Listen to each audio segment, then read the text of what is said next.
ഇതിപ്പോൾ ഇവരെങ്ങോട്ടാണെന്നല്ലേ നിങ്ങളെല്ലാവരും ചിന്തിക്കണത്. ഞങ്ങൾ ഷൊർണൂർ റെയിൽവേ സ്റ്റേഷനിലാണ് കേട്ടോ. ഊട്ടിയിലേക്കൊരു ട്രിപ്പ് പ്ലാൻ ചെയ്തിറങ്ങിയതാണ് കേട്ടോ. കെൻസൂനും അച്ഛനും ഒരേ പരാതി, ഞങ്ങൾ എങ്ങോട്ടും പോയിട്ടില്ല വെക്കേഷനായിട്ട് എന്ന്. എന്നാൽ അവരുടെ പരാതി തീരട്ടെ എന്ന് വിചാരിച്ചു. സംഭവം വൺ ഡേ ട്രിപ്പൊക്കെ ആയിട്ട് അങ്ങോട്ടും ഇങ്ങോട്ടൊക്കെ പോയിട്ടുണ്ട് കേട്ടോ. അതൊന്നും അവർക്ക് പിടിച്ചിട്ടില്ല. അത്യാവശ്യം നല്ല തിരക്കാണ് റെയിൽവേ സ്റ്റേഷനിലൊക്കെ. അങ്ങനെയൊക്കെ ടിക്കറ്റ് എടുത്ത് ഞങ്ങൾ കോയമ്പത്തൂർക്കുള്ള മെമു എക്സ്പ്രസ്സിലാണ് കേട്ടോ കയറിയിരിക്കുന്നത്. എന്നും നമ്മൾ കാറിലല്ലേ ട്രിപ്പ് പോകാറ്, ഇനി നമുക്ക് വെറൈറ്റി ആയിട്ട് ട്രെയിനിൽ പോകാമെന്ന്. എങ്ങോട്ടപ്പോൾ ഒരു ട്രെയിനിൽ ഊട്ടിയിൽക്കുന്നല്ലേ നിങ്ങൾ ചിന്തിക്കുന്നത്. അത് സംഭവം വേറെയാണ് കേട്ടോ. അത് പിന്നീട് പറയാം.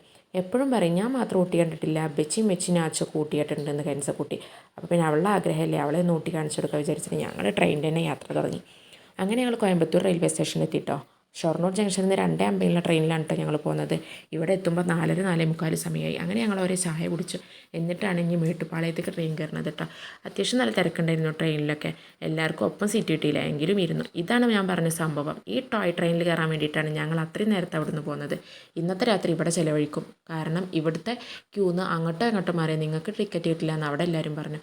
അപ്പം ഞങ്ങൾ ആ ക്യൂവിൽ തന്നെ ഇരിപ്പും കെടുപ്പും നിപ്പൊക്കെ ആയി. അങ്ങനെ 10-200 ആളുണ്ടായിരുന്നു കേട്ടോ. 10-28 ടോക്കനെ കൊടുക്കുള്ളൂ എന്ന് പറഞ്ഞിട്ട് 10-200 ആളുണ്ടായിരുന്നു. അങ്ങനെ പിറ്റേ ദിവസം രാവിലെ 6:30 മണിക്കാണ് ടോക്കൺ കൊടുക്കുന്നത്. 7 മണിക്കാണ് കേട്ടോ ടോയ് ട്രെയിൻ യാത്ര. നല്ലൊരു എക്സ്പീരിയൻസ് ആയിരുന്നു കേട്ടോ. ഇതുവരെ ട്രൈ ചെയ്യാത്തവരൊന്ന് ട്രൈ ചെയ്ത് നോക്കണം കേട്ടോ. സംഭവം നമ്മളെന്നും റോട്ടിലൂടെ അല്ലേ പായാറ്. ഇന്ന് നമ്മൾ കാട്ടിലത്തെ കാഴ്ചകൾ കണ്ടിട്ടാണ് കേട്ടോ പായണത്. കാട്ടിലൂടെ ചുരം കയറുക എന്ന് പറയുന്നത് വല്ലാത്തൊരു എക്സ്പീരിയൻസ് ആണ് കേട്ടോ. അങ്ങനെ പറയുമ്പോൾ നിങ്ങൾ വിചാരിക്കും എന്താ ഈ കാട്ടിലൂടെ പോകണതെന്ന്. കാട്ടിലൂടെ പോകുമ്പോഴാണ് അവിടുത്തെ അനുഭവങ്ങളൊക്കെ നമുക്ക് പങ്കുവെക്കാൻ പറ്റുള്ളൂ. കാരണം എന്താ വെച്ചാൽ നമ്മൾ റോട്ടിലൂടെ പോകുമ്പോൾ കാണാത്ത ഒരുപാട് നല്ല നല്ല കാഴ്ചകളാണ് കാട്ടിലൂടെ പോകുമ്പോൾ കാണാത്തത്. സംഭവം നല്ല വന്യജീവികൾ ഇറങ്ങുന്ന കാടാണെങ്കിലും കൂടിയിട്ട് നമുക്ക് രാവിലത്തെ ഒരു ട്രിപ്പ് നല്ല സുഖകരമായിട്ട് തന്നെ പോവാം. സംഭവം നല്ല ക്ഷമയോടെ ഇരിക്കണം കേട്ടോ. അങ്ങനെ പറയുമ്പോൾ നിങ്ങൾ വിചാരിക്കും എന്താ ഈ ക്ഷമയോടെ ഇരിക്കണം.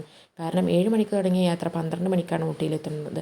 പക്ഷേ ഒരു 10-20 മിനിറ്റ് കൂടുമ്പോൾ ഓരോ സ്റ്റേഷനിലെത്തും. അവിടെയൊക്കെ നമുക്ക് ഇറങ്ങിയിട്ട് കാണാം കേട്ടോ. അവിടെ ഓരോ സ്റ്റേഷനിലെത്തുമ്പോൾ വ്യത്യസ്ത കാഴ്ചകളാണ് നമുക്ക് കാണാനുള്ളത്. പിന്നെ പറഞ്ഞിട്ടുണ്ടെങ്കിൽ ഈ ട്രെയിന് വെള്ളം നീരാവിയാക്കി പോകുന്ന ട്രെയിനാണ് കേട്ടോ. അതൊക്കെ ഒരു കൗതുകം നിറഞ്ഞ കാഴ്ച തന്നെയാണ്. ഓരോ സ്റ്റേഷനിലെത്തുമ്പോഴും അവർ വെള്ളം കയറ്റും. എന്നിട്ട് ആ വെള്ളത്തിലാണ് ഈ ട്രെയിൻ പോണത്. പിന്നെ നമ്മൾ കൂനൂർ ജംഗ്ഷനിലെത്തുമ്പോഴാണ് കേട്ടോ ഇവരെ മറ്റൊരു സംഭവം. അപ്പോൾ നല്ല നല്ല കാഴ്ചകളും നല്ല നല്ല അനുഭവങ്ങളുമാണ് കേട്ടോ ഈ യാത്രയിലുള്ളത്. അപ്പോൾ ഇതുവരെ ട്രൈ ചെയ്യാത്തവരൊന്ന് ട്രൈ ചെയ്ത് നോക്കണം കേട്ടോ. രാവിലെ 7 മണിക്കാണ് കേട്ടോ മേട്ടുപ്പാളയത്ത് നിന്ന് കയറുമ്പോൾ മാത്രമേ ഇത്രയും അനുഭവങ്ങൾ നിങ്ങൾക്ക് പറയാൻ കഴിയുള്ളൂ. ഇപ്പം ഞങ്ങൾ എത്തിയിരിക്കുന്നത് കൂനൂർ ജംഗ്ഷനിലാണ് കേട്ടോ. കൂനൂർ ജംഗ്ഷനിൽ വേറൊരു സംഭവമുണ്ട്.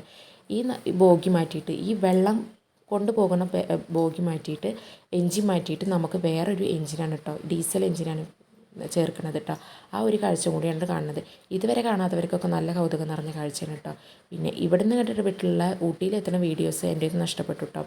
അപ്പോൾ ഇതുവരെ കണ്ടവർ ഈ ഒരു എക്സ്പീരിയൻസ് എന്തായാലും ട്രൈ ചെയ്ത് നോക്കണം.